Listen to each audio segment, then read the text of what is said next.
Hey everyone, welcome to JoJo's World. Good day to you, sir. And or madam. And or non-binary pals. Yeah, we're going to have a hole in the English language for formal address for non-binary people, don't we? Well, I think it was... Someone said at some point in the past, just that little time ago, the good way of doing it is guys, gals, and non-binary pals. Yeah, but that's not formal, is it? You could just say, hello, ladies, gentlemen, and... The rest. The- See, it's not... No, it's very almost derogatory, isn't Yeah. it? Yeah. We need something that hits. And we here at JoJo's World are the ones who, firm commitment, will come up with it. You come to us any day of the week and we'll go, oh, fuck it, how about this as a word? We have the necessary expertise and the platform to get it done. We have literal worldwide presence in very select corners of the world that matter. This is our JoJo's Bizarre Adventure recap and discussion podcast, JoJo's World. And I'm Liam S. Smith, one of your co-hosts. And I'm Nick Ballantyne, the other one of the co-hosts. Hello. Here on this little podcast, we like to do a little thing that we call Talking About Legends of Galactic Heroes, episodes 11 and 12. Oh, we love a JoJo's Bizarre Adventure recap and I'd discussion say podcast. I'd say that Legends of Galactic Heroes is one of the JoJo's Bizarre Adventures we've talked about. I agree. It's extremely bizarre and very JoJo's. And also, it's very space. And to be fair, this episode in particular had dudes wearing borderline JoJo's outfits. Well, I mean, Borderline JoJo's. It wasn't quite Dio there. Brando did wear a similar outfit in part one. Did he? Yeah. Did he when go he to was like a- going to London to the apothecary on Ogre Street to purchase precious poisons for Lord Joestar. And he wore like a masquerade mask? And a purple coat. No, I don't remember this. I'm looking this up. Nick, I'm begging you. You've got to trust me that you have no memory. No, but I want to see this. You've got memento disease, Nick. These podcasts are the living document of your brain. Who? Oh no. Oh no. Also memento disease? Yeah. Is that what you call it? That's what everyone calls it. But like, that's not at all what it is. So you can only remember up to 2 episodes of content at a time. I mean, that's pretty generous, isn't it? Well, I've got a lot of You've images just of Googled Dio Brando mask and you're getting No, pictures of the stone Dio mask. Brando masquerade I didn't mask. say he was wearing a masquerade mask. I said he was wearing a similar outfit. Alright. I'll take it. I'll concede to this one that I don't have a good memory that I also know. What? I don't know. I can't remember how we got onto this topic of conversation. Nick, this is our podcast, JoJo's World. Well, that's where We've I been am. doing it for almost 10 years now. Are you serious? 10 years? I think we started in like 2016. Oh, Jesus. We got to do something for the 10-year anniversary. Yeah, have We you ever delete heard every of episode. Heaven's Gate? I have vaguely heard of Heaven's Okay. Gate. Remind me again if that's Final Fantasy or something else. No, it's real. It's a suicide cult situation. Oh, okay, gotcha. Oh, is that the one that was at the farm or something? It was like a big farmhouse. Anyway, Space Heroes. Space Heroes. Space Heroes. Nick, I believe you had some Patreon correspondence you wanted to share. I did. So you know how we were talking about theremin? Theremin, the instrument that you're never allowed to touch. Indeed. Well, did you know that one of our patrons has said that the theremin was What's their name, Nick? Strike 3. Wow. But it's Thanks like- for writing in Strike 3. Let me just reach into the mail bag and get your letter. I'll open it with my fantasy letter opener. Snicked. Snicked. Fold. Oh, it's a big one. Oh, it's A2. And I'm opening like a big map. Yep. Okay, and Strike 3 had this to say. The Golden Kamui is presented in Russia in this location. No, That's an anime, isn't it? It is. But I'm pretty sure they're hunting down the Golden Kamui, isn't it? My understanding, okay, we're getting off track, Yeah. but my understanding of the premise of that program sounds so old, is that there is a treasure, Yeah. may or may not be called the Golden Kamui, I don't know. I hope it is. And that is, the map to it has been tattooed on the backs Yes. of a number of high-profile serial killers. Oh, okay. I didn't know there were serial killers. Or former prisoners. Yeah, okay. All right. Anyway, theremin fact. Theremin fact. Theremin fact. Famously used in the Beach Boys song Good Vibrations. Oh, because of the vibrations of the theremin. Exactly. And it also got a whole sequence dedicated to it in the Brian Wilson movie with Paul Dano and John Cusack. It's songs like this that remind you that for most of their career, the Beatles weren't in competition with the Rolling Stones. They were in competition with the Beach Boys. Hot take. Hot take. Hot take. I don't disagree with it, but it really means nothing to me. You know the Beach Boys, that band that existed. I do know the Beach Boys, I do know the Beatles, I do know the Rolling Stones. I guess I'm just not that interested in the prospect of competition. It's like you could go anywhere and they're like, all right, so we're going to have a bit of friendly competition. You're like, I'm out. I don't know how I feel about this. I just think that everyone involved should have a good time. You're one The of those. Beatles, the Beach Boys, Yep. and the Rolling Stones. All of them. Wait, hang on. The Beach Boys play with balls. The problem is, Yeah. when you're trying to get them all in competition, Yep. and you have to get them all into the recording studio so that they can compete. Yeah. Yeah. In a you- three-way battle. If you leave the Beatles next to the Rolling Stones, the Stones will crush the Beatles. Yeah. But if you leave the Beatles next to the Beach Beach Boys, then they'll infest the sands. And if you Put the Rolling Stones next to the Beach Boys, then they'll be like, the sand and the wind and the water will inevitably grind down the Stones. So you're kind of in this So weird. what you've got to do is you've got to pick one up, Yep. take it across, leave it there, Yep. come back, Into the studio. Yeah. Yep. come back, get the other one. Yep. Take them over, and then come back. What happens when you get all three in one spot, though? Then you're done. Your work is done. Wait, hang on. This isn't the same thing at all. Okay, All right. thanks. Strike three. He's a good man, or woman, or other. Don't know. A See, good yeah, JoJo. It's other is just not. It's it doesn't just have a not good quite- ring to it. No, it's too like it's the same. It has the same connotation as like back in the day when people called each other like queer, but it wasn't like Not a in the sort of reappropriated- reclaimed way. Yeah, not in the reclaimed way. They were just like, It's literally othering. yeah, and it's just like not cool, man, not cool. I mean, I dated a non-binary person for several years, and we did not have an answer for this that I was aware of. Well, maybe you could just like, I'm going to come up with a solution to this, and I'm going to broadcast it publicly at some point. But for now, I got nothing. I got absolutely fucking nothing. Okay, cool. Nick, Yes. I suppose we should talk about the fact that I watched some 40k lore videos.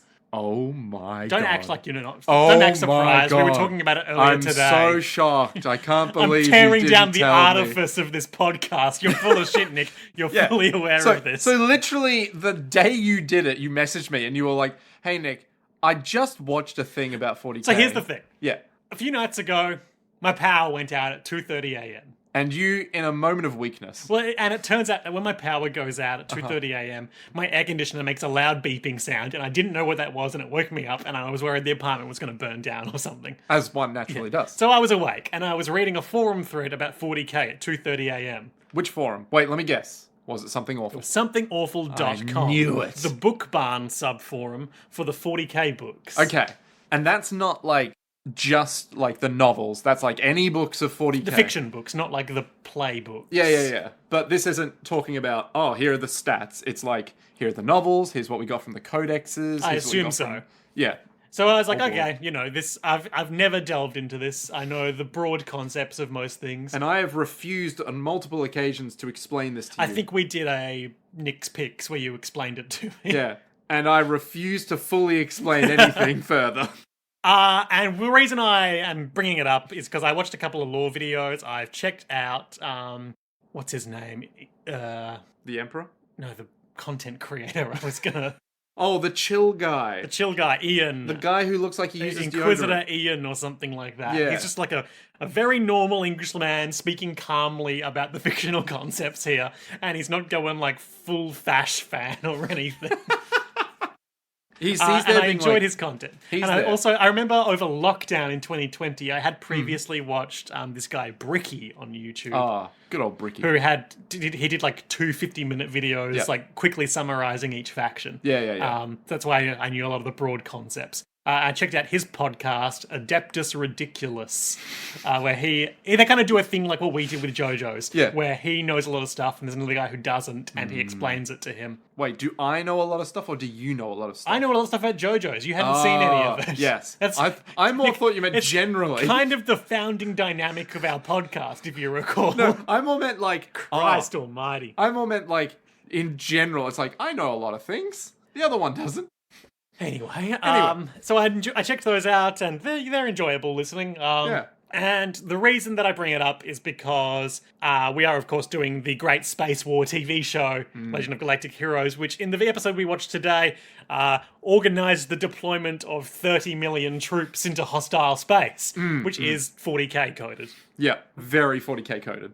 Just a whole lot of like, don't worry, it won't be a battle. It will be the beginning of a great crusade. Yeah, and you're like, quote from the show today. Yeah, okay. I think the overall problem with 40k, though, is that the whole universe, except for the orcs, is just so humorless. Like, there's like a grim irony to a lot of it. Yeah. But just like, everyone is so self-serious from what I've seen. Yes. It's just tiresome to me. But you gotta find the funny bits of it as well. Like, I know it's satirical and there's that, but just like, ugh, like all these people are exhausting to be around, so I don't want to read about their exploits. But you gotta find like, what's his name? Is it Cephius Cain or Caiaphas Cain or something? Couldn't tell you. He's the guy who, his whole shtick is that he's actually a huge coward, right? But because he runs away when battles happen, he's like the guy who keeps seeming to come out on top in battles where they keep winning. And so the Empire... So he just keeps getting promoted. Yeah, and everyone's like, he's a war hero! And he's like, yes, I'm a war hero, absolutely. It's like, great. Okay, that's funny. That's a good shtick. Yeah, and he's like, you're gonna lead the charge against these troops. He's like, But then obviously people are like, I know what you fucking did, and I'm gonna expose you somehow. Right. You know? And he's like, So it's like funny in that kind of way. But then you get like rogue traders who are just like, well, I'm a rich man. Yeah, I've listened to the One Shot podcast, did a Rogue Trader episode, so I know a bit about what they are. They are like sort of merchant princes who have license to just kind of live a normal life in space. And just do whatever they want. I feel like they've really lucked out in the world of that fiction. And that kind of circumvents what I was just thinking to myself. That like, I know there's a lot of 40k like role-playing games and things like that. Yeah. Like, what is the appeal of playing someone in that universe? Well, it's kind of like you get to it. I think like if you play only War, which is the Imperial Guardsman one, you get to live out like your action fantasy in space. But so, is it like it's like you get to be like Rambo in space. Okay, that does kind of preemptively answer my question, but what I was going to ask is it like that, or is it like Dungeon Crawl Classics, or so I've been told, Morkborg, where you are creating like, what am I trying to say? A procession of bodies to throw into the meat grinder. Characters are quick to create because they're also quick to die. It depends on which... So, perfect example of this is there was a post made by some guy years ago where he said, guys, you're all going to make 6 characters, okay? You're all going to be Imperial Guardsmen, and we're going to have a quick little few sessions of onboarding, and then at the end of that, we'll get into the main campaign. So they make their 6 characters each, and the GM is like, cool, you arrive on the planet, you immediately start getting shot at, because that's what it's like down there. Over the course, I think, of like 3 or 4 sessions, the whole thing goes to shit. All of them lose all but like 1 or 2 of the characters that they made. And at the end of that, they're like, oh my god, my guy is still alive. I still have hope. And he's like, great. So an Inquisitor walks up to you, and it's all like, hey, you're one of the few remaining people that are left alive. Come join me as an Inquisitor. And then they shifted from Only War to Dark Heresy. Which I guess is the game about being an Inquisitor. Exactly. Okay. And then it went highly political, like, excuse me, noble woman. But that's clearly, that's a not... big tonal shift. Well, that is something that someone decided to run for their friends. That is not the intended purpose of the game. Well, it's kind of like, the intended purpose of that is, you're an Imperial Guardsman, go, like, shoot a bunch of dudes over here. But the purpose isn't to transition into one of the other No, it's not. But it's still very funny that you can do it. Yeah. So it reminds me of, I mentioned Dungeon Crawl Classics, which I think they call them old school revival games, where I know this one because the Neo Scum did a Patreon arc of it, where you roll up like 6 level 0 adventurers to play the game. Yep. And they put them through a first adventure that's called The Funnel. Yep. And the idea is whoever survives that becomes your level 1 character that actually has abilities and shit. Yep. I think Only War is a lot like that. The others are a little less like that. Okay. So you can play one where you're a space marine, except... So the problem is, Only War's kind of easy because you're an Imperial Guardsman, you get a gun, you go shoot stuff. You're like, great. Dark Heresy is, you're an Inquisitor, you've got a few extra rules, but, like, not that many. But everyone's got to be the same, like, basic type of guy in the party, right? No, so you could be, like, a Psyker, or you could be, like, a mechanic, or you can be a... But you're all, like, a normal human. Like, you can't have, like... No, you can play other races. So, for instance, in Rogue Trader, you can play as a Dark Elder, and just be like, One of the evil sex elves? Yep, I think they're meant to be like a different sect of the actual Dark Eldar that aren't as They've like dicks. carved out a niche in the fiction of them so that they can coexist. Yeah, exactly. But they're also still like, I want to watch as that child's face flings through the wind. It doesn't feel like the fiction is conducive to having like a good game time. where you can play as like one party member is a space marine and another is an orc. No. Because, at the end of the day, you're not going to be, like, playing as an orc unless you're all orcs, but I don't think they do that. So, yeah. And you can't play Tyranids, which I think is a major loss. Who are like the aliens from Alien, but Exactly. more. Yeah, just so much more. Oh, it's so good. Yeah. Okay, anyway, that's what I think of 40k. So... Not much. Not much. I just love that you sent me one message that was like, is everyone just the same throughout all of these stories? And I was like, yes, but Because no. they've been publishing these books that take place 10,000 years ago. Yeah. And all the characters in it are the same ones from the present to 40,000. Well, not all of them. More or less all of them. Well, the Primarchs aren't really, like, there anymore. Except for, The ones that are. That are, yeah. And they're the same. And they are the same. So, like, what's the point? Well, the point is 10,000 years have passed. So much has happened, Liam. So much has evolved. So much nothing has happened. Yeah, exactly. But it's gotten so much worse. Oh. Anyway, war. speaking of things that war makes worse, Legend of Galactic Heroes. We've got a really fun pair of episodes today. Episode 11, the actress departs or exits or whatever. Yeah, something like that. And episode 12, which I didn't catch the name of, but it's like the Alliance Invasion Plan or something like that. We've got a sort of self-contained pulpy adventure on the Imperial side, and then the Alliance side is setting up what I assume is the next major arc of the story. Yeah. So something's going to go down. Something big will happen. It'll change the face of the war. And then we'll go back to our one-shot episodes again. Well, and we're finally putting, as we've been asking for the last couple of episodes, Reinhardt and Yang on a collision course once again. Ooh. And maybe we'll get some more context about how they know each other, or know of each other at least. I thought that was going to happen like 2 seasons later. So, the actress exits is the 11th episode. It's Imperial side, so we're talking Reinhardt, we're talking Kirkheis, we're talking a bunch of weird nobles that will... They all want the Sylph. Yeah. That's it. Oh, yeah. So I said to you, between the last episode and this one, the Sylph, aka Anna Rose, whatever her full name is, Gunderberg. Something like that? Yeah. Reinhardt's sister. I feel I've developed a theory, and this is probably by no means... correct. Oh, I'm sure it's correct. It's probably okay. by no means a unique new read on the show. Yeah. But I have independently invented it, much like that other guy who invented the telephone around the same time as Alexander Graham Bell. Okay. That the Sylph, aka Anna Rose, aka Reinhardt's sister, Yep.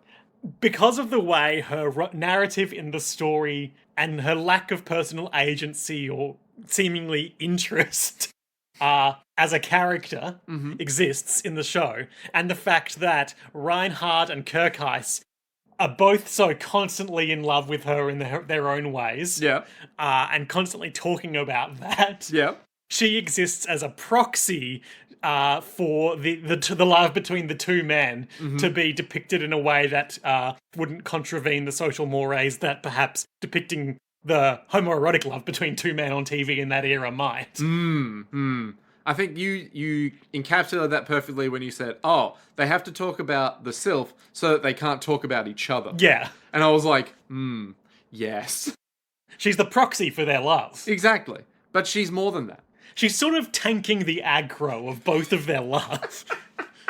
She's like the embodiment of their feelings that they just don't want to say publicly. Yeah, they would rather repeatedly hold hands beneath starry skies talking about their future together. Yeah. Vis-a-vis her. In definitely not 1980s, 1990s Japanese social norms. Just think, Kirkheis. 10 years from now, we'll rule the stars together. And also my sister will be there.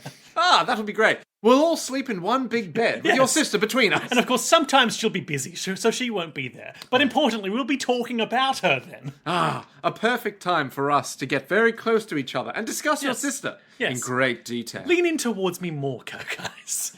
Let me hear more about my sister. We have been joking about, Reinhardt, I don't think he's Lannister style in love with his sister. Yeah. He just has a lot of brotherly affection for her. Yeah. Just to clarify for people who may be less familiar with the show. But everyone is obsessed with her. Yeah, well, she's so beautiful. She's got such a big forehead. It's just such a good indication of her wisdom, you know? Oh, fuck. And, I think even in this episode, it's she does nothing the whole episode. Exactly. She is the subject and victim of a plot to kill her because of a jealous ex-lover of the Kaiser. And even as the object of that plot, we still have basically no window into her own inner life other than one point where she's like, I sure wish she wasn't that this other woman wasn't so wrapped up over the Kaiser. I wish she would move on and find happiness. Yeah. Just the most facile thing someone could say. Well, I think at some point in the episode it's oh yeah, Anne Rose accepted her fate. And it's boy, I hope she can accept her destiny. You shouldn't think too hard on her. I feel there is meaty narrative ground to be explored in terms of, is she an unwilling, basically captive of the Kaiser, or has she embraced her role as the imperial courtesan? And we just don't have that information about what her likes and dislikes are. That's because this is 1990s anime, and we can't have women talking for too long in a 1990s anime. Well, Nick, the 1990s anime was the era of Revolutionary Girl Utena. But when did that come out? 1990s. No, but 1990 what? I don't know. You can't expect me to remember things like that from a show we watched in great detail. It's true. But I reckon this must have come out before that, because if it came out after, it would have been you know what? The main character of this show should be Anne Rose now, because it's so... Anne Rose or Anna Rose? And I always pronounce that name Anna Rose. And Sylph, I want to say. I found... We're getting off track. We're 25 minutes in and we haven't even really started our recap. But I did find a single clip of Kunihiko Ikahara's work on Sailor Moon prior to working on Revolutionary Girl Utena. And I want to quickly highlight two things from it. One, it was very student council scene coded in the way that only Utena student council scenes are. They are discussing their evil plots while playing Twister and getting very sexually charged about it. Yep. And also the stupid thing after that where... This evil group, they were called the Witches 5. Yeah. And I just picked up on this joke that was in the episode, then fact-checked it to confirm that it was right. Their door says the Witches 5 on it. But this character who was the subject of this scene was the second of them to try and take an attempt at being the lead bad guy. So the first one had been killed. So there are only 4 witches left. Yeah. And so they'd put a piece of paper over where it says Witches 5, covering up the 5 and replacing it with Witches 4. Amazing. Absolutely amazing. I love that, that's a good attention to detail joke. It's the vibe of, a kid's cartoon show, where it's Oh, because it's a kid's cartoon show. Where it's you can get away with that because it's so silly. But at the same time, in real life, that shit happens all the time, so it makes it even funnier. We're rebranding. JoJo's, and then you just put a piece of paper over it. Galaxy. Nick and Liam talk. Nick's picks.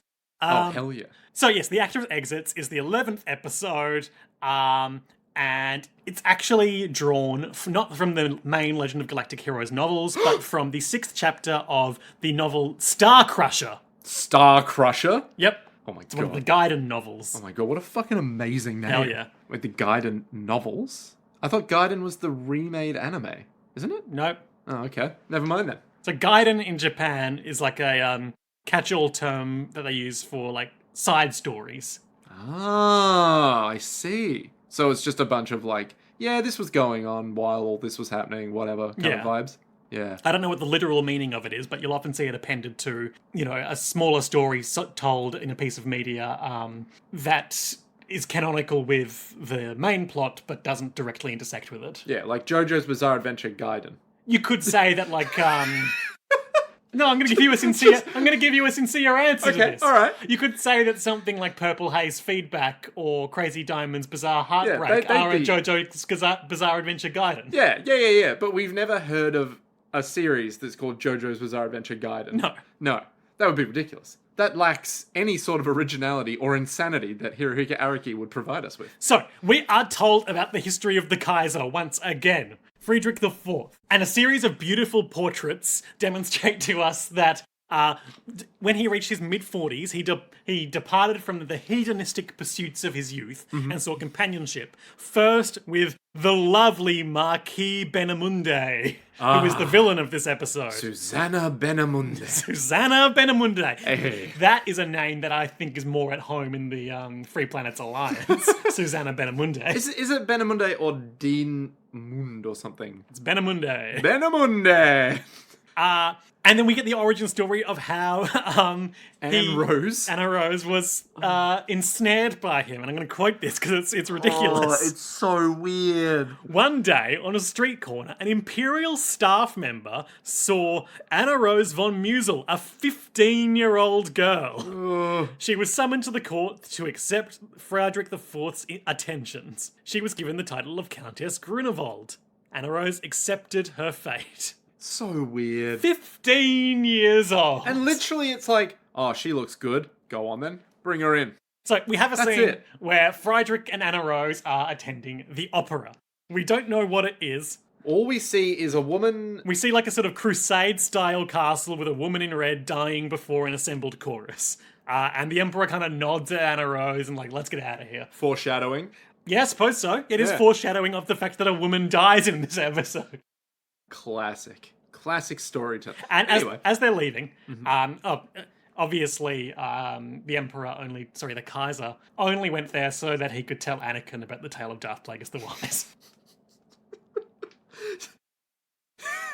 Do you reckon there's gonna be some fucking bullshit where like Lowen Graham, our boy, is at the opera, either with the Kaiser or someone else, Attending under suffrage, of course. and we're gonna get some bullshit that's like, have you ever heard the story of Iserlohn. of Iserlohn Fortress? And he's like, of course I have. It's like, Everyone knows it. But did you know? Do you know the true story of Iserlohn Yeah. Fortress? And it's just like some shit like that, and we'll immediately be like, Darth Plagueis. Plagueis the Wise, Darth Plagueis the Wise. We love the legend of Darth Plagueis the Wise. We do. But we don't care about any of the times they've tried to work him into the grander fiction beyond that. Well, the whole thing of Darth Plagueis was like, no, he was a real dude. Yeah. And it wasn't just our boy, Emperor Palpy, just being all like, oh yeah, Darth Plagueis. Yeah. He totally existed. But the whole point is it's a parable or metaphor for Palpatine's own machination. So Yeah. trying to be like, but who really was Darth Plagueis is just boring. Yeah, but in true Star Wars fashion. It's people who are law poisoned. Law poison. Yeah. They're like, take everything literally. Yeah. Do it. I mean, they're literally in front of like a big like space egg getting big space inseminated in this opera, and it's like, so he's sharing historical information that's not a metaphor for Anakin's own creation at all. Maybe it's not a made-up story. Maybe there really is a story of Darth Plagueis. So as they're leaving, Susanna Benemunde calls out to the Emperor, and he briefly looks back and is like, Susanna, but then keeps walking, and the guards stop her from pursuing. She's still so down bad for the Emperor. Hugely. Now, she's- was she the woman on the ground in the opera? I don't believe so. I think she came out of an adjacent box. Okay, cool. But she is also wearing a big red dress. Yeah, this is what confused me. I thought she was the operatic singer. No, the operatic singer had blonde hair. I've just double-checked that for you. Okay. So she comes So out. embarrassing to come cosplaying as one of the opera characters to the opera. Fuck, that would be so funny if you went to, like, the Lord of the Rings, like... The Lord of the Rings. Yeah, you know the Lord of the Rings Wazzo live performances? Oh, okay, yep. If you just came full cosplay to that in, like, full plate armor... Speaking of someone who worked at Wazzo, Nick, I can tell you that they engaged local character actors to be in the lobby in character costume. Hell yeah. But did they get to go in and sit down in plate armor? Yeah, they probably gave them tickets or something. But it'd be so loud. If they ever fidgeted, it'd be like... But you know what? That'd be a good time. So anyway, Susanna Benemunde is down for the Kaiser. And she hates Anna Rose so much. I think her whole thesis / motivation here is, why doesn't the Kaiser love me? Because he's been deceived by that bitch woman. Yeah, it's classic courtly jealousy stuff. Like, she's manipulated his affections to secure a favourable position for her and her brother. She's twisted his senses. Not realising that, of course, Anna Rose has no inner life and just goes wherever she has to. Yeah, she was just kidnapped on the street. Yeah. You know? And we get the grand return of pompous imperial bitch boy Baron Flagle, who you may remember from last episode. Reinhardt repeatedly owning him at the ball, and the Baroness being all like, "What an idiot!" Oh, my tongue slipped. And he meets and conspires with Benemunde, and she's all, "I want to rip her face off," and he's all, "Yes, and her impertinent brother too. We can't forget their lowly machinations." Undermining us true nobility. They never earned their place by being born into the court. Yeah. Those fucks. So he manipulates Benemunde into hatching a plot to both kill and discredit Anna Rose. Mm-hmm. And as he leaves, it says to his man, make sure my name stays out of it and prepare to set her up as the fall person should anything go wrong, and also kill her afterwards even if it doesn't go wrong. Yeah. And he's like, yes, sir. And Flagle just has such a punchable face. He really, the entire time he's like leaning in towards the camera and be like... He's got like a Shakespearean bowl cut, if you know what I mean. Yeah, like a real medieval, is it the priests that had that like... Oh, like the tonsure? Yeah, and they're just like... But he's got a full head of hair. Yeah, and he's fucking just a dick. So pompous. His fringe is just so whack. And as they leave, she's like, oh, she's a fool. Even if Countess Grunewald were to die, the Emperor's affections would never return to her. You see, he's much like Leonardo DiCaprio with his famous 25-year-old rule. Oh, it's too real. Too real. So meanwhile... Once again, Kirkis and Reinhold are standing looking up at the stars. And Kirkis is... talking about their beautiful relationship with the sister. I need you to talk about this whole section. I've actually got some trivia about this section. Well, how the fuck is there trivia about this section? The music playing in this section is Richard Wagner's Siegfried Idyll. Oh. Or Idyll, I guess you pronounce it. And a bit of trivia from one of the Reddit watch-along threads for this episode. Mm-hmm. Reddit user Arachnophobic, who was participating in this watch-along, identified this as his soundtrack highlight for the episode. The German composer Wagner came up with this soothing symphonic poem in 1869 as a gift to his second wife after she gave birth to their son, Siegfried. Siegfried! Yes. And then he said in brackets, Reinhardt wasn't kidding when he said that it was a common name. I'm just going to share the rest of his commentary just because I think it's true and also interesting, amusing. Mm-hmm. He says, this plays while Reinhardt and Kirkis share a quiet moment, and Kirkis talks about how this life might be a dream that they will eventually wake up from. Quote, Kirkis is just unfathomable sometimes. So, Kirkis... I need you to quote the 2 bits before... Yeah. I'm going to share you Kirkis's long monologue about his dream, and then Reinhardt's single-sentence response. He's doing some, like, Spike Spiegel, Cowboy Bebop, I'm just watching a bad dream that I might never wake up from shit. Yep. But less sort of nihilistic and depressing. I had a dream last night. A dream of when we were children. When the 3 of us, you, me, and my sister, were together. Okay, so obviously Reinhardt starts that, and Kirkis then takes it from there. Sorry, I misunderstood that originally. He says, sometimes I wonder, which is reality, then or now? Maybe now is just a dream. Am I wandering a long gallery of dreams? There are times when I think so. One day the dream fades and I return to another day, when you and I were children and Lady Anna Rose was still with us, and then I'd say to Lady Anna Rose, I had a dream. Reinhardt and I became soldiers, important men, commanding warships and going to the end of the universe. Images of the past and the sylph pass by. And then Reinhardt says, which reminds me of why I called you today. And gives him orders. It's just, like, imagine, like, walking into, like, your friend's room and be all like, oh, hey, man, hey, do you ever wonder if maybe I've got these, like, really meaningful ruminations on the nature of reality and our place in the world. Yeah, anyway, can you help me move my couch? Oh, yeah. It's just like, holy shit, my guy. Now, the reason that he's brought him here is because he's received an anonymous tip that just says Miss G. Oh, Miss B. Sorry, Miss B is planning to kill Miss G. Yes. And then they both go, Miss B, who would that be? Well, it's got to be Susanna Benamunde, And then Miss G would have to be our beautiful sister. Grunwald. Yep. And so, like, they deduced that obviously they had their enemies at the court, and their enemies obviously have enemies too, because this is a viper's nest. It's like everyone hates everyone. They hate Siegfried, but they still hate Benamunde. Yep. But they still hate Flegel. Flegel. Ah. So Kirkheis is enraged, and he's like, we have to do something. And Lohengram's all like, all right, you know what? I'll get Oberstein on it. Yeah. And then Reinhardt spends the rest of the episode in a meeting about how to recapture Iserlohn Fortress. Yep. Conveniently removing him from the chessboard of this plot. Yep. Meanwhile, I don't know if it was Oberstein or someone else, starts spreading rumours that, in fact, Madame Susanna Benamunde is planning to kill the beautiful, sweet Sylph. What, does that come up? Yeah, literally in the bit before. So they basically start spreading the rumour that she is going to kill... Oh, yeah, sorry, the narrator tells us. Yeah. The narrator's all like, and so they started spreading the rumour of Benamunde trying to kill the Sylph, and then Susanna is like, how could they? How could they spread that rumour? That's right. I hadn't really put two and two together on this.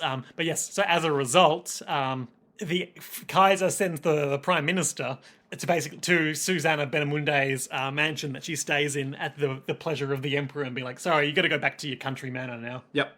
You don't have this mansion anymore. Yeah, you got to go to the manor in the woods, stay there.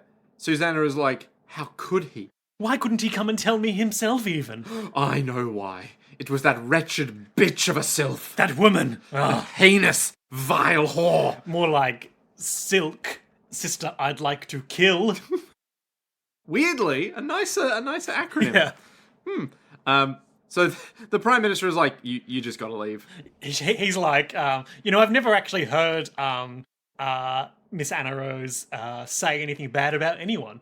And she's like, you're bewitched by her charms as well. Get the fuck out of my room. He leaves, she throws a pillow after him, which explodes, and then Flegel swans in and is like, well, I guess it's time we kill her. I've got some trusted men for you to use. And she just goes, do it. Do it. So they hatch a scheme, which involves telling the staff of the palace where Anna Rose stays that Reinhardt's been grievously injured while supervising a training drill. What? And she must go see him at once. And so she rushes away in her car. But fortunately, her car passes by two of Reinhardt's other guys whose names I don't know. I think one of them was like... They're two guys we see in the Imperial opening. Yeah, it was like Miller Milkia or something is one of them. But I have no idea what the other one's name is. It's the blonde guy and the especially gaunt guy. Yeah, the one with like black hair. Yeah. Has a little twig bit of hair coming down. Yeah. And they see her driving off, appearing to be in some state of consternation, because they've got apparently incredible powers of observation for just passing someone in a car. Yeah. And they tell Kirkheis. And he's like, well, that's odd. She rarely leaves, what's it called? The Sucure... New Sasus, or whatever the palace is called. A little private abode. Yeah. And of course he knows about the plot, so he's like, this is it, very suspicious. I should call Reinhardt. Can't get through because he's in a very important meeting. Better go deal with it myself. And so they drive off into the western suburbs. We're talking Claremont, we're talking Netherlands, we're talking Peppermint Grove. Perth jokes, anyway. Yeah. So there's also a point where Kirkheis is like, oh, I'll go by myself, and the other two are like, no, we'll come. We're the only ones who will recognise the car that we saw. And Kirkheis is like, fine. Thanks, man. Or they also say, like, even if it's just a personal matter for you to pursue this, we threw our lot in with the young upstart Count von Lohengram, so it's personal for us too, because our fates are tied to his. All of our fates are tied back to the Sylph. We see what happens at the Sylph's kidnapping, which is the car is driving out into the woods and the mountains. Yep. And an explosive is fired just ahead of it, so it has to stop.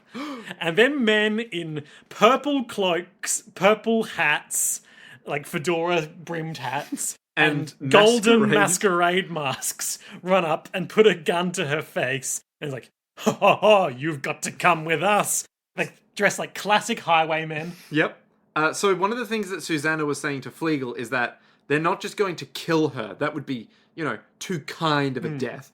They want to humiliate her as well. Yeah. So they take her to this Cabin in the woods. yeah, where Susanna Benamunde is in her evil purple sex dress that matches the highwaymen's cloaks. She's got an evil a veil on her as She's well. dressed like in the space dominatrix outfit that Padme Amidala wore when on Naboo with Anakin in Attack of the Clones to tell him, like, I don't think we should be together. What? Okay, I need to look this up. Just search Padme Amidala sex dress. Sex dress. Okay. Is this going to come up with any... Oh, this one. It turned up immediately. Right, of course. The one with, like, the corset, exposed shoulders, which, you know, for a nobility on Naboo is, whoo, you know. And she's, like, wearing the weird, like, thing up here on her forehead. Like a circlet. Clearly indicative of wishing, like... Oh, I want you to know my every thought, if you know what I mean. Anakin. Anyway, that's what Anna Rose is wearing. Yep. You see it now, right? Oh, I see it. The only thing that's missing is the choker that's connected to the dress. Yes. But to make up for that, Susanna is wearing shoulder-length purple gloves that match her dress. Which we all know to be code for, oh yeah, these things are going to protect me, all right? So she basically starts ranting about, like, you filthy, petulant bitch. Your schemes will amount to nothing before my might. And I love the audacity, the excessive flourish. Oh, the grandiose nature of She the pours drama. a glass of wine, Yep. and then she holds up her ring on her finger, which contains the poison that she pours into the drink. When, like, she's not doing this with any element of subterfuge. She could just have the poison in the poison container. She doesn't need to put it in her secret poison ring. I mean, you know, everyone's got to have a secret poison ring, right? So she, you know, does it very obviously in front of the sylph. Yep. And then is like, all right, you dumb whore. It's real sort of Cinderella and Evil Queen vibes. Yeah, like, yeah. You'll be poisoned and discredited, and I will be the favoured, most beautiful one. Yeah, the plan is she's going to poison her. Yep. She'll wake up next morning. She won't wake up the next morning. Well, she'll wake up, quote unquote. No. In the sense that be people found. will be finding her dead body. Yep. Next to a common villager, who I think will also probably be dead. Yes. Holding hands, and thus they'll be like, you are an adulterer. Quote, even though you are Countess Grunewald, in the end you'll be a slut. Which is surprisingly blunt language. Yeah, it's brutal. The whole thing is like, damn, Susanna. Not only will you be dead, but your name will be eradicated, and I will be the favourite again. Your memory will be defiled as the vile whore that you are. Anyway, then the boys, Sieg and his two boys, rock up, and like, that's the car. And the men outside immediately start shooting at them. And they have a brief fight scene where the two boys are like, you take the one on the left, I'll take the one on the right. One clambers through the car and uses that as cover to shoot, while the other runs around the stairs and clocks the other guy. And they get in. Classic distraction tactics. Classic quick gunplay, like, not super flashy because action is expensive, but it was competently executed, I'd say. Yeah. In terms of the production. Turns out, military tactics, pretty cool. And they get in there, and they've got a knife to Anna Rose's throat, and like, drop your weapons or we'll kill her. Ha ha ha ha. And then someone turns out the power. And it's not clear who does it, because it just cuts away to a hand doing it. And at first, I thought that even though they were being held hostage and had to put their guns down, one of them just kind of reached over and hit the lights. But no, as I soon guessed and proved to be correct, you were very happy about this. Oberstein has hit the power. Yep. So they drop their guns, but as soon as the lights go off, the two boys grab their guns again and shoot everyone. Some people just fling out the window. We don't know exactly who it is, but we find out it was Anna Susanna. Rose escapes. Yep. Sorry, Susanna escapes. Yep. But all the masked lads seem to be gone. Yep. And Oberstein swans in and is like, oh, sorry I'm late, though this time it was fortunate, wasn't it? Anna Rose is picked up by Kirkheis, and he's all like, my sweet Sylph, are you okay? I love your brother. I mean you. And she's like, thank God you're here. Had a bad fucking day. Kirkheis relays all the information back to Lohengrin. Yep. And they all have a little bit of discussion around, so who are we going to talk to? Whose fault is this? And all that. Oberstein has worked out that Flegel was the one ultimately responsible for this, but he has no proof. So That's setting up another future conflict between Yeah. Reinhardt and Flegel. Yep. But unfortunately for Susanna, Flegel is also, when he finds out it fails, hanging out in, like, his private bar. his private bar in his red bathrobe with just this incredibly well-appointed bar behind him.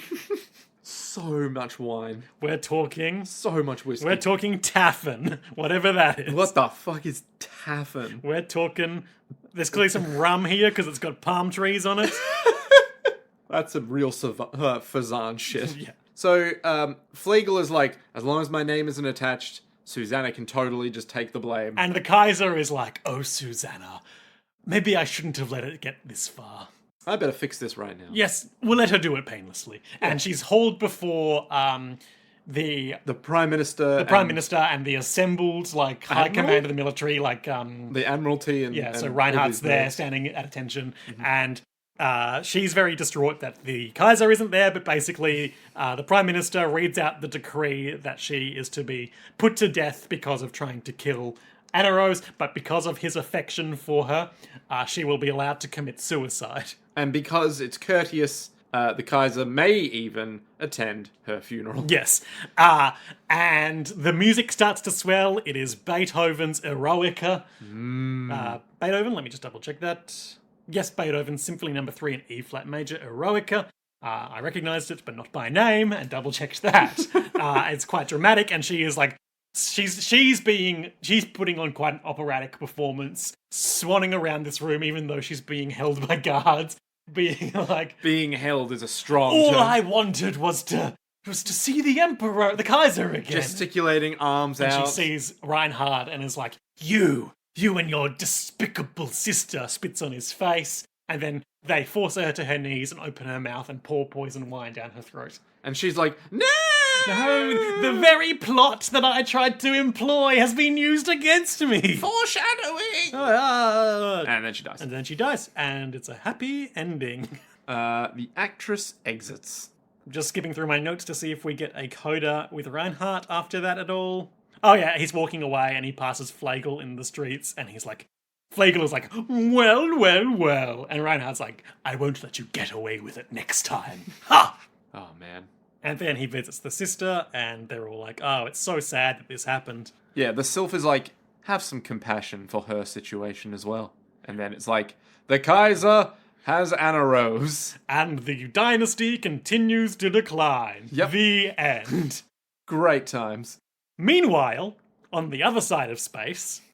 So this is episode 12, Invasion of the Imperial Territory. Where no actual invasion actually happens yet. No, but... It's sort of leading to it. Yeah, it's all spinning up towards invasion. As we speculated, now that the Free Planets Alliance has control of Isolone Fortress, they're spooling up to fight. Which is actually not what they expected to happen. Because when they thought, oh, Isolone Fortress is gone, maybe people will be ready for peace. But what's happened in the Free People's Alliance is that everyone's hungry. So there's a lot of politicking in this episode. And basically there's two camps. One that, we've got Isolone, we've secured our own borders. This would be a good time to pursue a favourable peace treaty. Yep. But on the other hand, and the side that becomes dominant, the idea that, well, we've got the advantage in the war now, let's kick their fucking asses. Listen, I can see their teeth. I want to pull them out.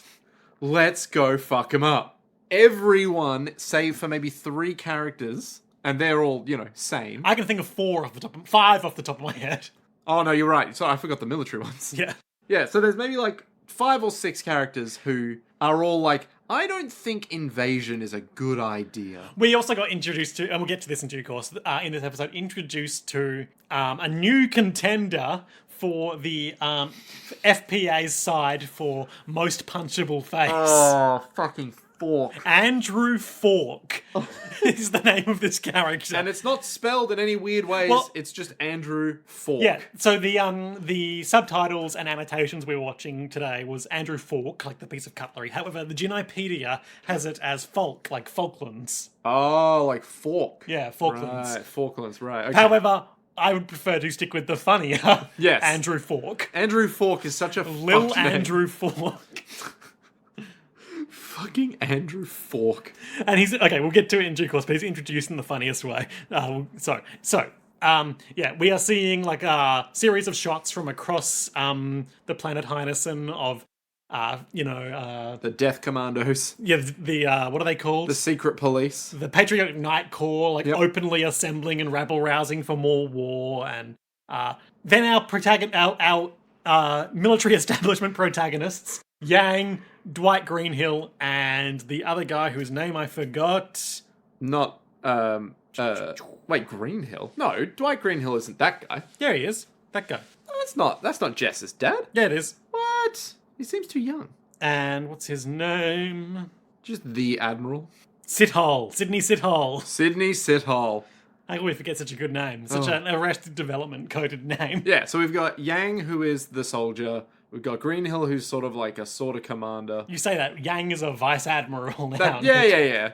So he's a vice admiral, and then we've got an actual admiral, and then we've got the head honcho of the military, Sydney Sithole. Sydney Sithole. And they're going to an important meeting about the future of the war effort. Yep. But they're stuck in traffic because the traffic routing computer is down because of... The war effort. Yeah, basically, a sort of a thematic plot point in this episode is that the war has been going on for so long that it is...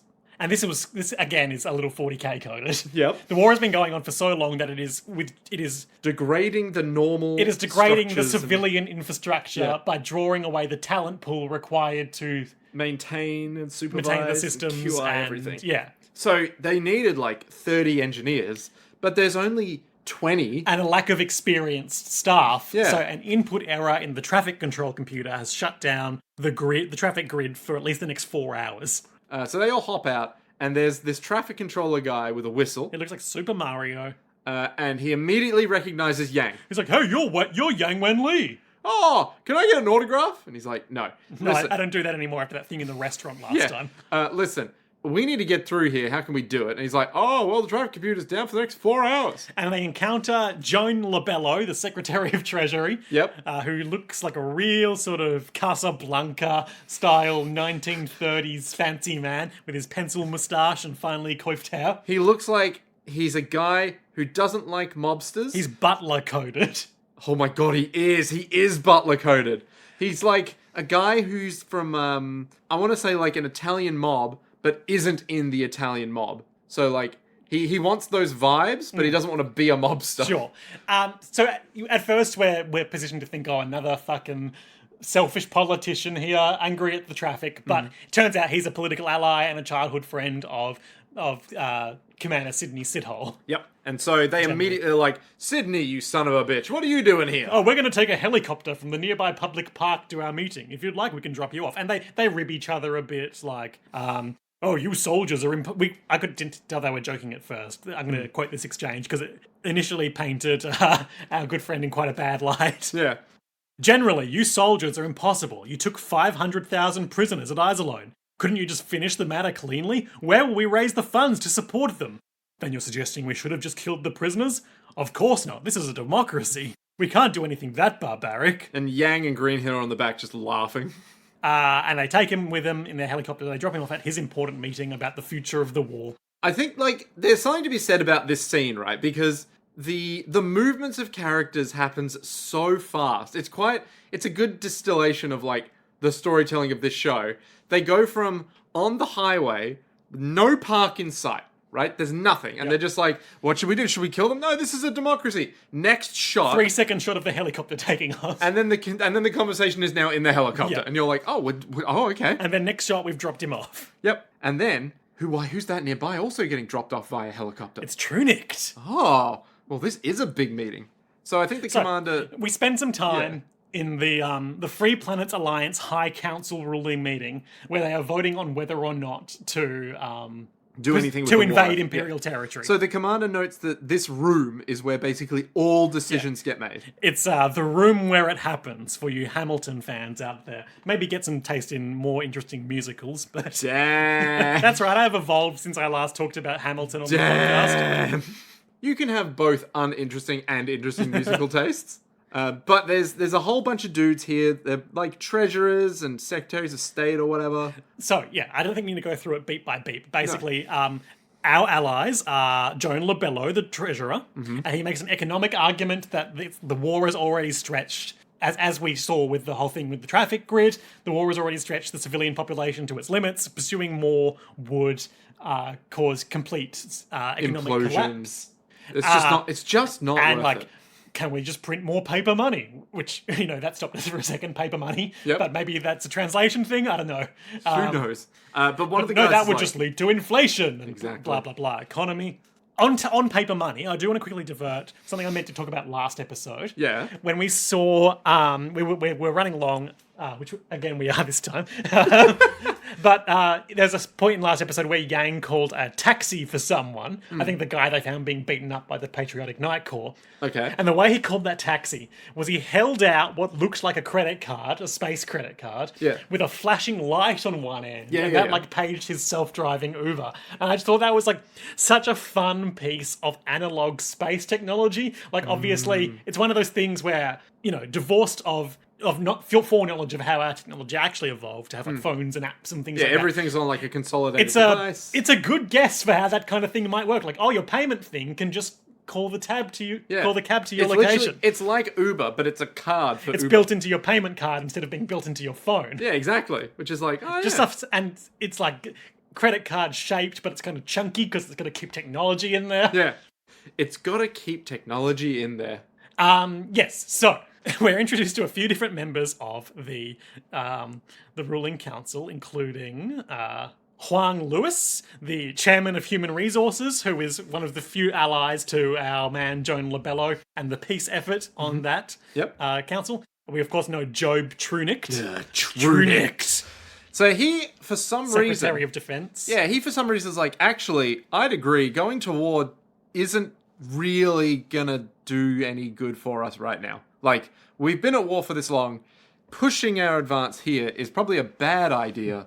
We could just not fight, and then things would be better. One of the fiercest advocates for further war in the room is the token woman in the room, Cornelia Windsor. Cornelia Hell of a Windsor. name. Love the names in this show. Oh boy.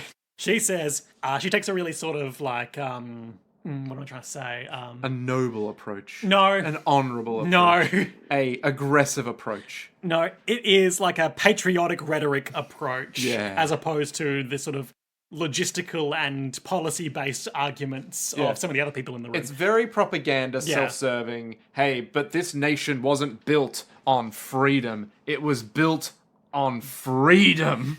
It's our great duty to topple despotic governments. We can explain it to the citizens and appeal to their patriotism. There's never been anything great accomplished without some sacrifice. Oh. No sacrifice is too great. We must try, even if we all die. We have a noble obligation to overthrow the Galactic Empire. It is our duty to save the human race from the menace of that oppression. This is no time to become intoxicated with cheap humanitarianism. And then possibly my favourite line, when a dude who's a little older just goes, oh yeah, and I've got some data Let's on that. see. There's some data, and this is the real politic of it all that ultimately sways most of the council. Yeah. Please direct your attention to the screen. This shows the proportion of the general population that supports this council. It continues to drop and shows no signs of rising. Meanwhile, there's a growing number that don't support us. It's the trend, and we have little chance of winning the election next year. However, if we have a decisive military victory in that time, then the opposition will reach barely 15%. What? And their chances of doing that hinge on whether or not they vote this invasion plan through.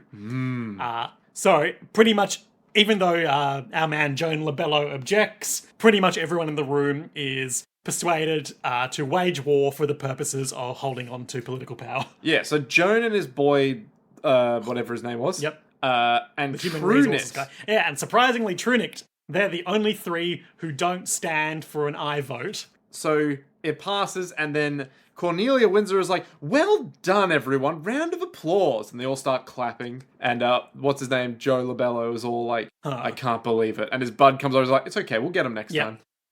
Yang meets with Greenhill to talk about the fact they're all going to war now. And someone else is in the room.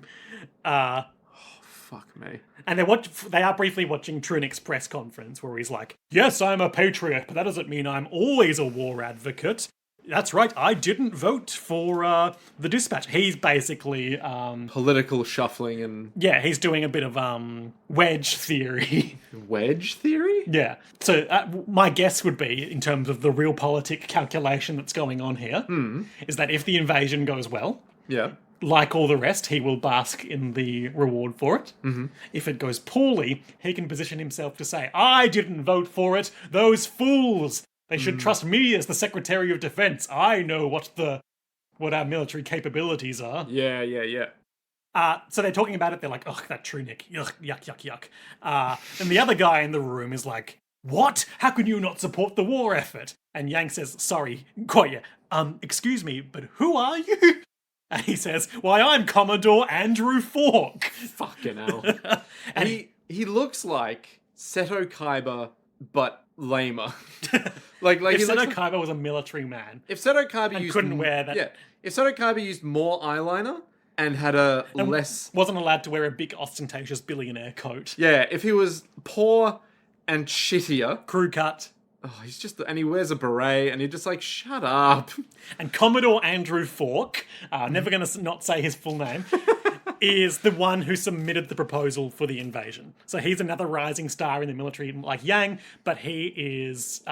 He's well and truly like, we need to fight these fuckers. Yeah, we he's need an to kill them. enthusiastic war proponent. He drank the Kool-Aid hard. So he immediately early on positions himself as a rival to Yang, being like, do you think you're the only one who can pull off impossible victories? Ha! I mean, yeah, that's pretty accurate. And Green Hill's there just being like, Get out of here, Fork. listen, Fork. Fork off! I knew it. I knew this joke was coming. Go hang out with your colleagues, Nigel Spoon And Jonathan Knives. Spatula. Jonathan Knives. Knives Million. Who's that? That's Vash the Stampede's brother. Oh, that's right, of course. Who is all like, you wouldn't shoot your own brother, would you? And then he's like, and then eventually he does shoot him. But that's So, and Yang is being, with the formally reformed 13th Fleet, which incorporates the remnants of the 2nd Fleet, is being drafted into the invasion plan. And so they all have to go to a big military strategy meeting to formally get things underway. So they go. They go. Meanwhile, in the Fazan Dominion, the narrator tells us that Fazan is formally an imperial... Sorry, formally, as opposed to previously. Yeah, not previously, but formally. An imperial territory, but they have some autonomy, which has allowed them to act as that trade between the two powers. However, what it also means is that they can listen in. Yeah, they get information from both. And so he's meeting with, he being Adrian Rubinsky. Our boy. The leader of the Dominion. Our favourite 70s coat-wearing motherfucker. Yep. Is meeting with a diplomat from the Empire, who I think is the guy who was captured by the ancient Romans that one time.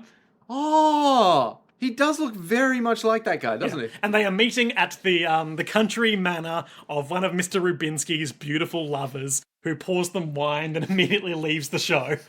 And this diplomat's like, how many lovers do you have, Mr. Rubinsky? Oh, well, there's just too many to count.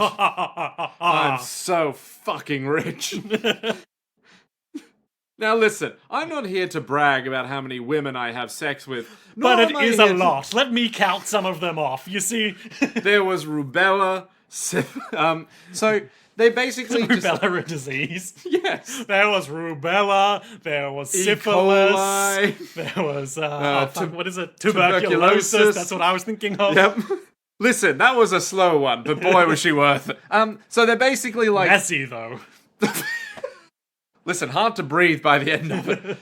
But I like it like that. Yikes. So he's basically like, listen, I'm not here to talk about how rich I am, which I have a lot of money, but you should probably know that they're amassing, 30 million troops to invade your territories. And the diplomat's like, oh. Why would you tell us this, though? Well, I am a loyal citizen of the Empire, am I not? Yes, of course. And it behooves me to let my my fief be protected by the Empire. Does it not? Yes, of course.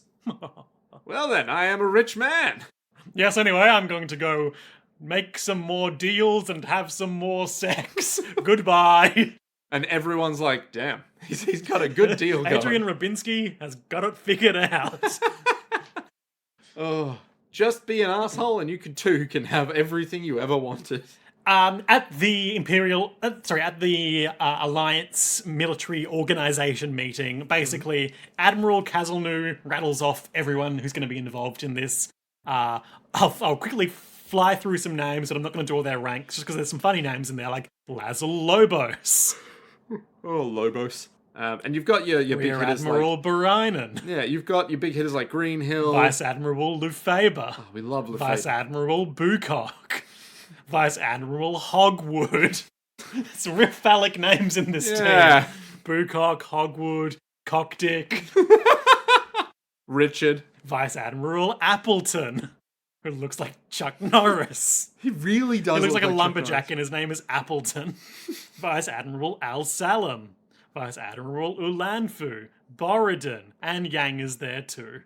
So then they say, now we're going to be deploying 30 million troops, and everyone in the room is like, oh. And Sithal is like, it's okay. So this is just the most like suck up exchange. Yeah. Admiral Sithal says, we're going to be doing a very, ambitious military operation here. We need to put our best minds to work on it. I ask for your active suggestions and critiques. And Andrew Falk Andrew immediately is Falk like, stands up. Sir, I just want to say, I think this is an amazing idea with an impeccable motivation, and I am excited and honored to be part of the charge. I am here for you and us and humanity. Let us walk through the streets with pride and vigor in our hearts. Good day, sir. That's the thrust of it, really. Yeah. Not a question, not an idea. Just... Then let me clarify even further. And he just gets up and rambles about, like, this is the start of, like... My joke response to you when we saw that in the show was like, Sithal saying, are there any real questions? Yeah. Then I think it was Lobos. It was like, I have a question to ask. Why are we going so deep into the enemy territory? And what are our strategic objectives? Yeah. And Lobos is... Fork is directed to respond, which is basically they're going to go in there, strike some terror, and then basically see what happens. Yes, he uses a whole lot of, like, and I don't want to say consulting speech, but consulting speech, where he's like, listen, we're going to go in fast, we're going to go in hard, we're going to get everything done, okay? Once it's done, we can think about next steps. We've got to be agile. We have to be able to pivot at any moment's notice and be flexible in our implementation of war efforts. I've got the quote. Oh, please, yes. We must maintain a high... That's my Kaiba voice. What do you think? Oh, I thought this was just your normal Andrew Falk voice. Yes, same voice. Oh, okay, then yeah. Great, bang on. We must maintain a high degree of flexibility and react to events as the situation demands. And then the response is from one of the, unnamed officers... Please be a bit more specific. That's a little abstract. And he responds with, this is the start of our future. Yeah. Like, real, like, oh, yeah, we're just going to go in and win because we believe in ourselves. Yep. Yang has the floor. He asks, hey, why are we invading them at this time? Someone else responds, well, there's an election coming up, and there's general laughter. Yeah, there's, like, chuckles, but everyone knows, yeah, there And is. then Fork is like, by questioning the invasion, you're questioning the alliance. Yeah. Like, you think that it's credible for you, Yang, to be questioning our godhood? Yeah, he goes full 40k, and he says, it's not just an offensive, it's a great crusade! Oh. Using Iserlohn as a bridgehead, we'll invade deep into Imperial territory, and they'll panic and not know what to do, giving us an unprecedented advantage. Flying the flag of righteousness. It is ridiculous. Like, everything he says is like, oh, that sounds pretty impressive, but there's nothing behind his words. Like, there's no facts, there's no logic, it's just him being like, we will win based on the righteousness of our cause. Yang's like, hey, this ambitious military action, they'll probably field Admiral Lowengram to stop us.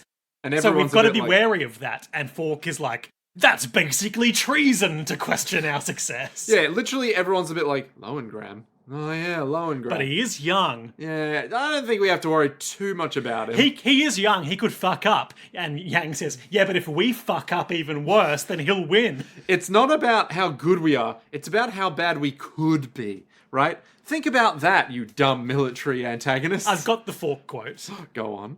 That's no more than speculation, Vice Admiral Yang. I'm afraid you overestimate the enemy. As a warrior, that's disgraceful. Furthermore, moreover,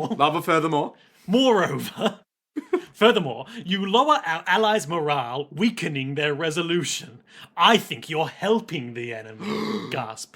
And everyone, very, politically is like, now that's just uncalled for. Now, listen. You can't accuse anyone who questions you of aiding the enemy. Come on now, that's a bit... Impolite. That's a bit on the nose, isn't it? Yeah. It's kind of like if you walked into a house full of cannibals and one of them was like, oh man, really wish I could eat Steve. And they're like, whoa, whoa, whoa. It's a bit rude. Hang on, I was only half listening there and you just started talking about cannibalism. Yeah.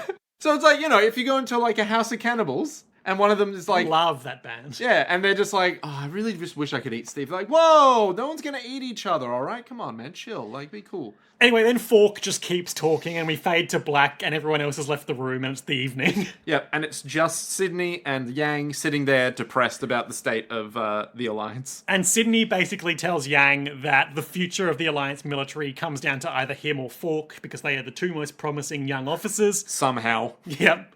Out of literally anyone else in the room. The man who repeatedly gets victories with minimal casualties on either side, and the man who wants to kill everyone. The man who literally was just said, this is a great crusade, while holding his arms out like Christ himself. I mean, that's the eternal inner conflict of the Alliance plots, right? The people who see war as a great, glorious crusade, and the people who just want to... Just stop it, end it, have it be done. Get to the point where peace is possible. Yeah, but unfortunately the election's coming up, so we can't have peace. And Sid Hall exposits that either way, at the end of this operation, his time in the military will be done, because if it fails, he'll have to resign in disgrace and take all the blame, and if it succeeds, it's time for him to retire and pass the torch to his immediate successor. So he really impresses on Yang that, you need to be here, and you need to go well in this, because otherwise... if you end up in command, you can keep people like Fork from going insane. But if Fork ends up in command, then we're done. We're all fucked. Yeah. And Yang is like, can't I just go to sleep? Can I just be an archaeologist or whatever? A sleepy archaeologist? Sydney laughs and leaves the room.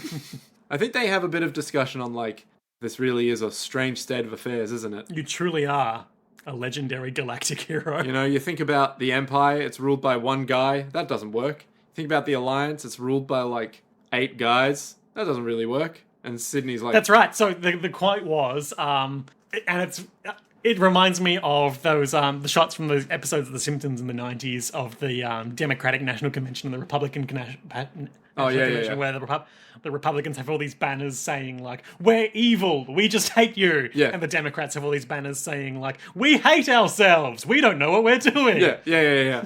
But it's like Yang has made the vital comparison. He says the Empire is... fascist.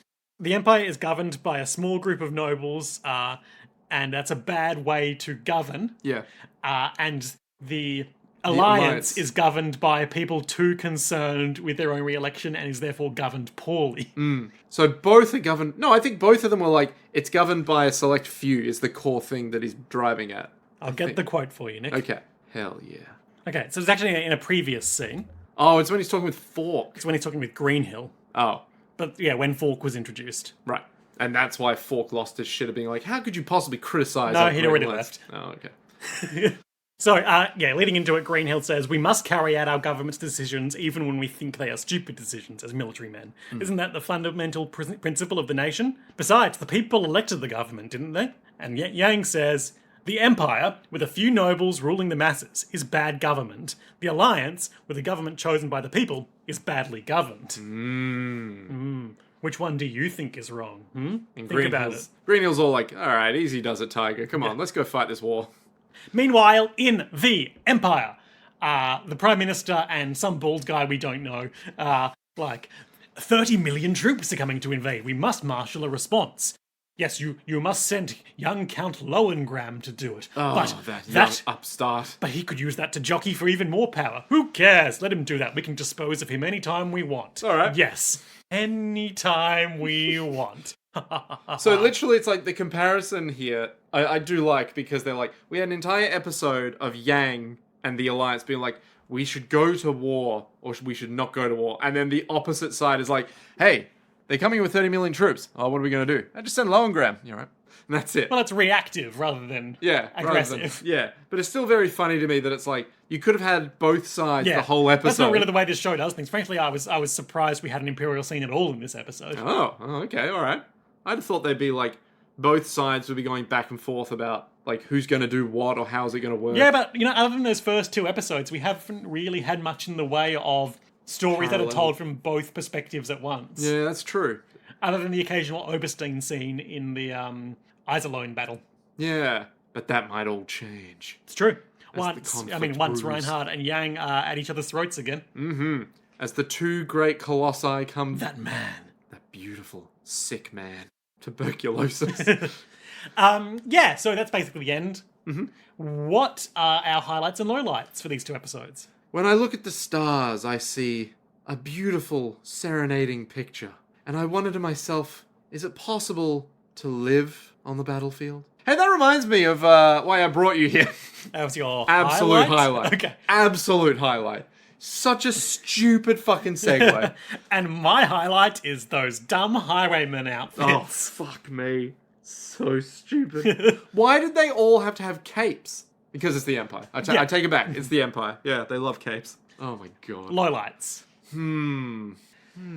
I want to say my lowlight is going to have to be the weird bit where they're making the vote and they're giving all these reasons, but then when they start talking about, it's like, we have this much approval rating, this much disapproval rating, so we'll win the next election if we just do this. I'm like, okay, we could have just compressed this down to just that. But also I understand that it's like, no, but it's necessary for, hey, here are all the logical reasons. It was the rhythm of the plot. Yeah, and it was exactly. laying out the the actual impact of the policy and then capitulating to self-interest. Yeah, exactly. And I'm like, I get that. I understand that.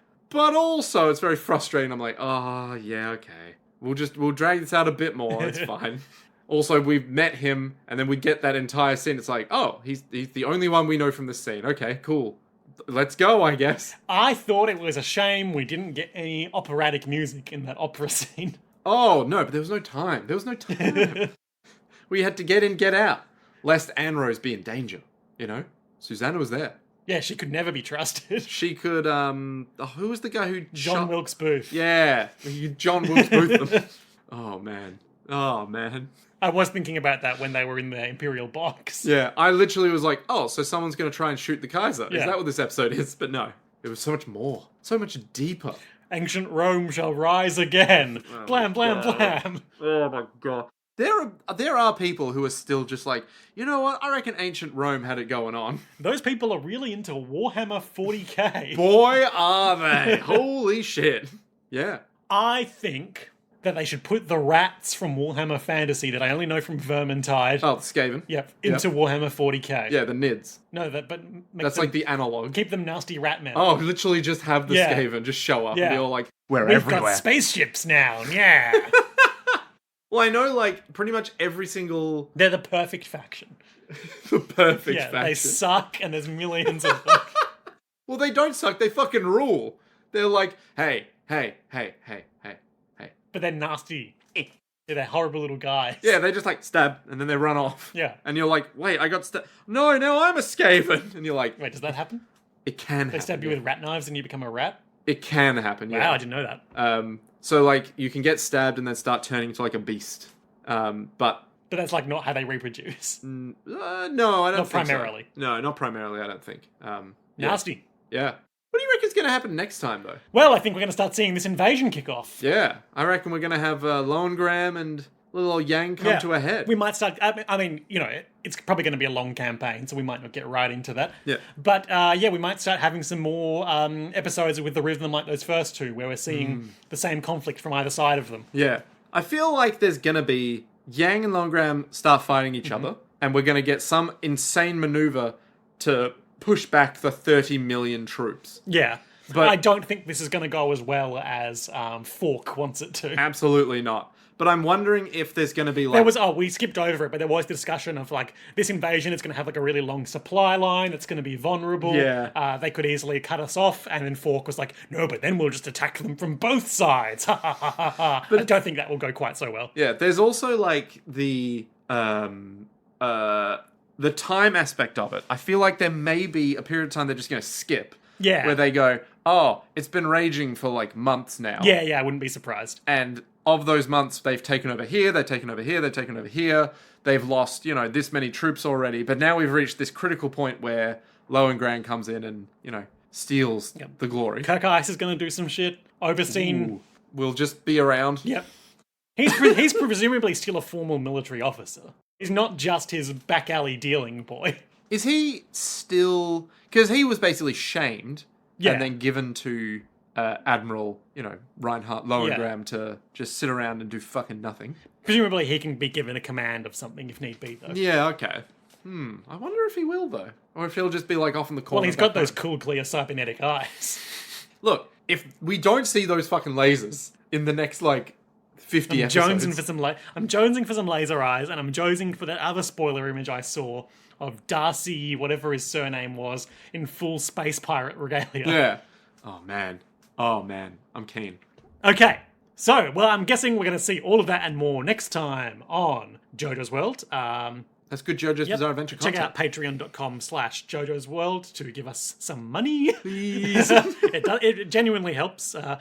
We pay the bills, and then it gives us a little extra breathing room. Or just tell a friend. Tell a friend that there's these 2 Australian guys who you love. Yeah. And if you don't pay us, And we'll come to your house and be like, man, are you okay? You all right? you got to give us the money for the podcast. Yeah. We'll come in, we'll break your legs, and then we'll repair them and be like, no, it's fine, it's okay, whatever. Yeah, sorry about the legs. Yeah, sorry. We got a bit out of hand. We were needlessly pushing this parasocial relationship. We've got to learn from this. And then we'll go back and be like, it's time for a great crusade. But until that great crusade, To be continued.